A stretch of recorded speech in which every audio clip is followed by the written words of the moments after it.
miedo.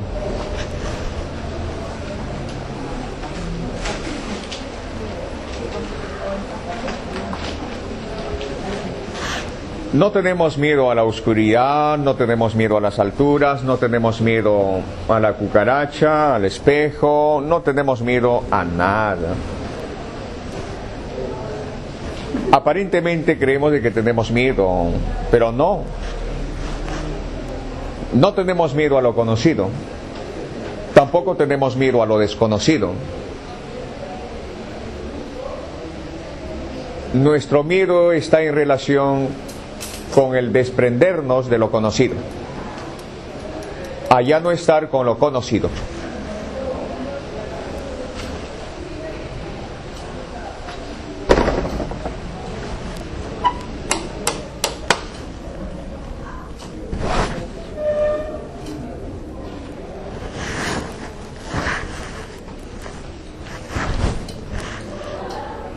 Está en la alternativa C. No es a lo conocido, no es a lo desconocido, está la C, allá no estar con lo conocido. No tenemos miedo a perder la vista, no tenemos miedo a perder el oído, no tenemos miedo a perder el pie, no tenemos miedo a la muerte. En un sentido de entendimiento limitado, sí, pero cuando profundizas te vas a dar cuenta de que no tenemos miedo a nada de eso. Tenemos miedo a ya no estar con lo conocido. ¿Qué hacemos con los ojos? Todo lo que conoces y que haces con los ojos y que te has acostumbrado, y desprenderse de eso es doloroso psicológicamente. Allá no estar con lo conocido. En sí no tenemos miedo a perder los ojos, sino allá no estar o ya no seguir haciendo lo que hacemos con los ojos. A desprendernos. Otro, no tenemos miedo a perder los pies. Allá no estar con todo lo que hacemos con los pies. ¿Qué hacemos con los pies? Corremos, trotamos, caminamos, escalamos, etcétera. Todo lo que hacen. No tenemos miedo a perder los oídos, sino a todo lo que hacemos con el oído. ¿Qué hacemos con el oído? Tan solo si alguien le dijera, te quedarás sin escucha, eso sería catastrófico para ti. Pero es solo psicológico, porque luego descubres de que la vida continúa. Pero en el momento tenemos esa impresión.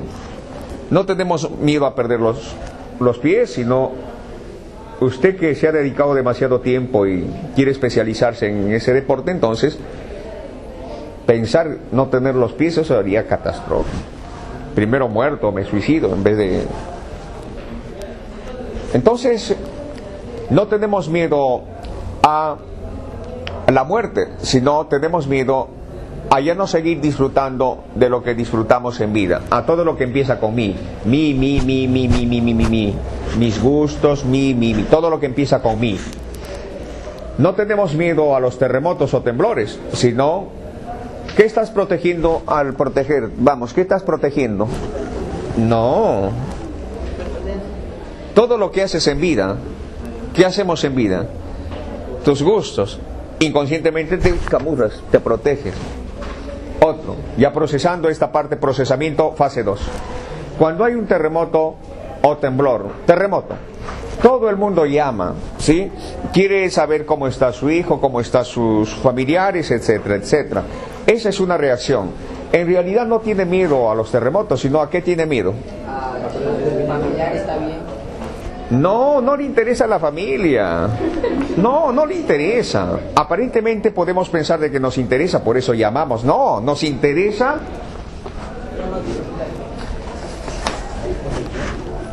En realidad no nos interesa papá, mamá o nuestro hermano, no.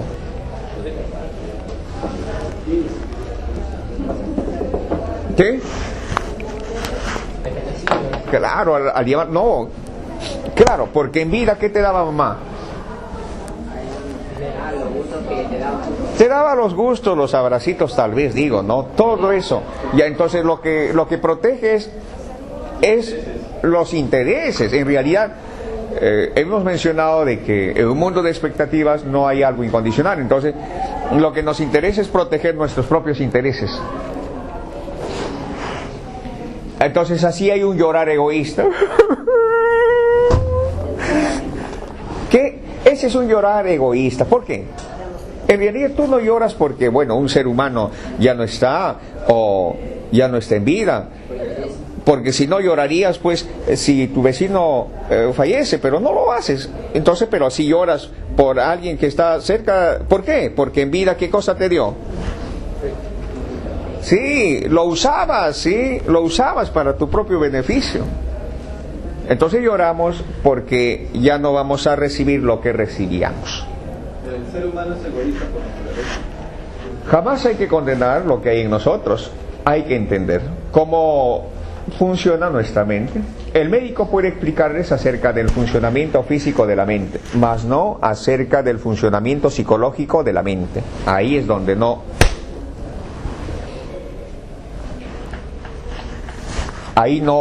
profundiza. Entonces hay que entender esas reacciones. ¿Un psicólogo sí puede profundizar en la mente? No, ellos se han quedado en la limitación. El psiquiatra hasta cierto punto llega, pero más allá no va, porque ve desde un enfoque, desde un patrón, desde un sistema la vida. Por eso llega hasta cierto punto, más allá no puede. Es una especie de enredadera psicológica. El filósofo trata de buscar, pero hay que ver hasta qué punto. Trata de buscar. ¿Qué busca la filosofía?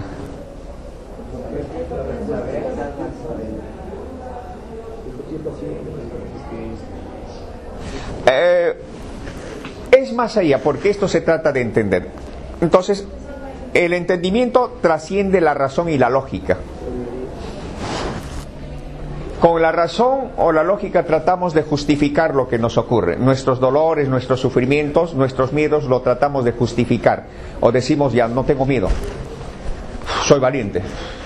Pero si tienes miedo, no puedes huir o evadir. Pero lo tratamos de justificar, de evadir, de camuflar nuestros dolores. Entonces el entendimiento trasciende la razón y la lógica. Más allá. Estamos entendiendo las cosas tal como son.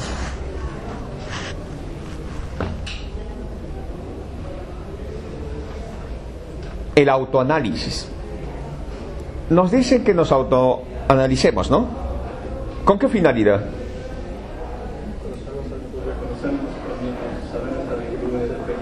No. Virtudes y defectos. No.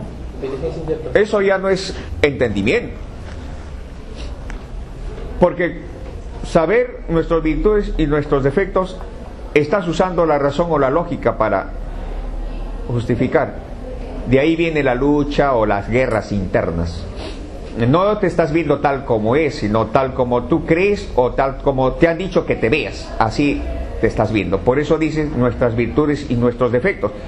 ¿Cómo sabes que eso es virtud y cómo sabes que eso es defecto? ¿No ves que ya tienes una idea desde ese enfoque estás viéndote?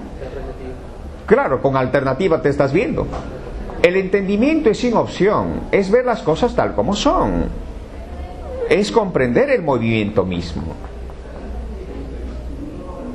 Poquito a poco van profundizando. La primera, la segunda, es así más o menos como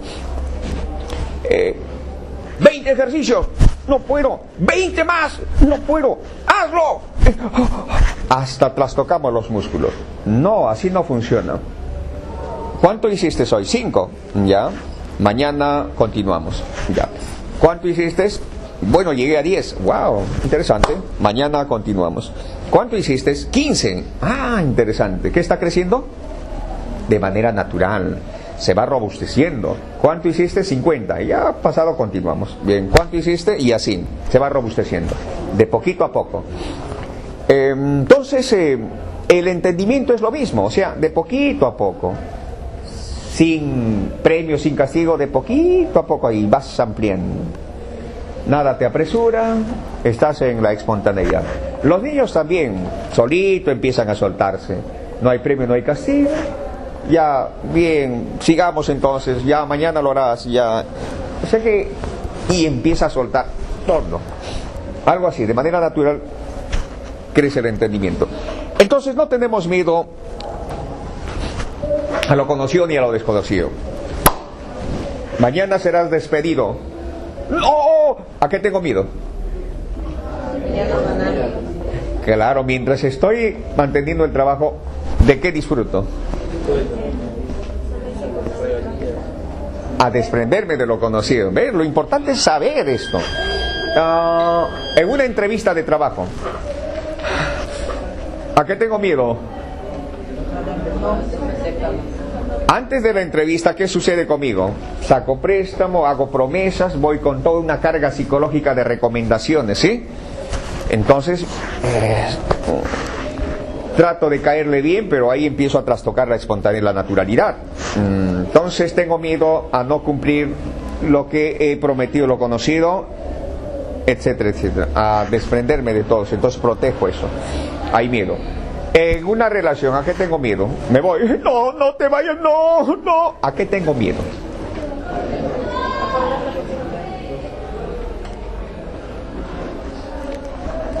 Mientras estaba con esa persona, ¿de qué me beneficiaba? Cumplir las expectativas. Eso, entonces lo protejo de esa manera. De esa manera trato de... Tengo miedo a ya no seguir. Entonces, en otras palabras, tenemos miedo a ya no estar con lo conocido. El miedo está ahí, es una reacción que no puedes huir, tampoco puedes aceptar, porque está ahí. ¿Por qué mejor no lo ves?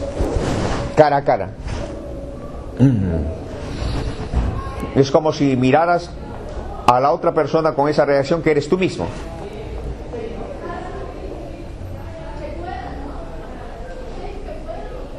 Pero el hábito de vernos con opción les acompañará por un tiempo.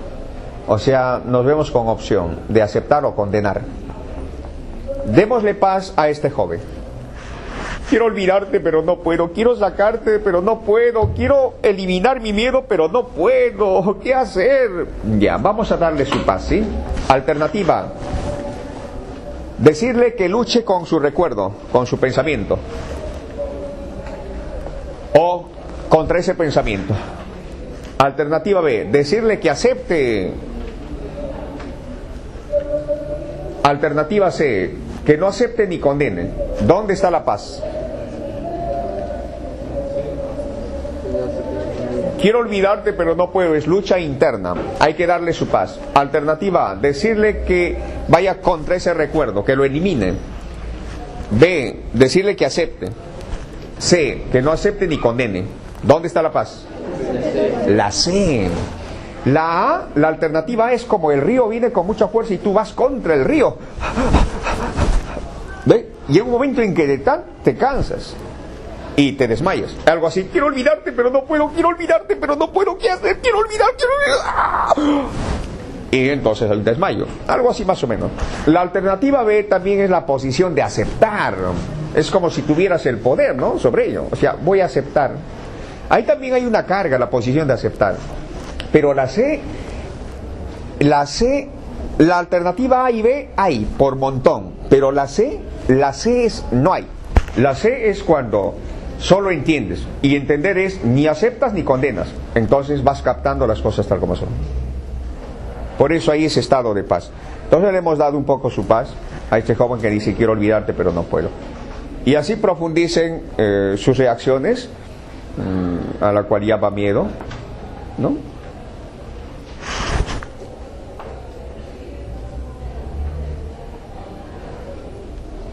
Apuesto a que usted esperaba que le dijera no debes tener miedo, eres cobarde si tienes miedo, o eres menos que los demás, siéntete valiente, domínate a ti mismo, dominio de ti mismo.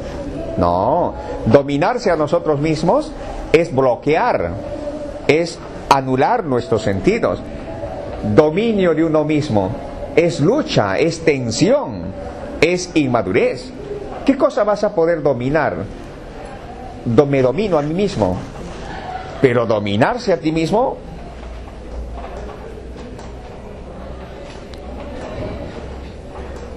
el dominio de uno mismo es una idea que todos han aceptado y que ahí se han quedado. Tienen dominio de uno mismo pero no entendimiento. ¿Qué es dominio? Nada puedes dominar, la reacción está ahí. Es otra cosa que te refugias o lo evadas, nada más, pero no estás tú eliminando, te estás dominando, pero es extensión, pues. Es extensión. Imagínense, me domino a mí mismo. Pienso algo y luego digo, no pienso, me domino. Jamás pienso, jamás. ¿Ve cómo la mente se está ocupando en algo que no debe ser? Entonces, no está en dominarnos a nosotros mismos, está en entender nuestras reacciones, captarlo y entender de cómo así se genera. Seguramente si esperas menos, habrá menos reacción y no necesitas decir, me voy a dominar para no sentir esa rabia. Por favor, la rabia, tus enojos, tu cólera, claro, si esperas habrá eso. El padre, ¿por qué golpea a su hijo? ¿Le interesa la educación de su hijo? ¿Por qué? Porque tiene la idea de que es la única manera de que educar simplemente ignorancia. Sí, es una especie de desquite, pero ¿qué pasa si saca 20? Lo premia, pero ¿qué pasa si saca 0,5? Lo castiga. ¿Por qué? ¿Qué lo motiva a castigar? ¿Qué lo motiva a premiar? Eso viene del pasado. No, observen, su expectativa. El padre tiene expectativas y quiere un hijo saludable, un hijo que saca 20, que se distinga, que compita con los demás. Ha sacado 20, qué bien, hijo. Dentro de mi proyecto como padre es hacer de ti un hombre luchador, un hombre vencedor. Y así me sentiré orgulloso. ¿Ve cómo usa al hijo para cumplir lo que él no pudo hacer? Es una especie de laboratorio el hijo. Así, cuando saca 20, bien, hijo, está bien, te felicito. No, lo que pasa es que él se está felicitando. Sacaste 0,0. ¡Toma! ¿Por qué? Porque mi expectativa no se está cumpliendo. Entonces yo golpeo, premio, porque tengo expectativas. Si no tuviera expectativas, entonces no hay nada que premiar, nada que castigar, hijo. Tal vez conversemos, pero primero vayamos a comer. ¿Te parece? ¿Qué papá será este? Papá, ¿estás bien? Qué raro, papá. Es que siempre hemos estado habituados a que premio y castigo, y lo vemos raro esto. Un anticuerpo se ha convertido en cuerpo. Nos vamos entonces.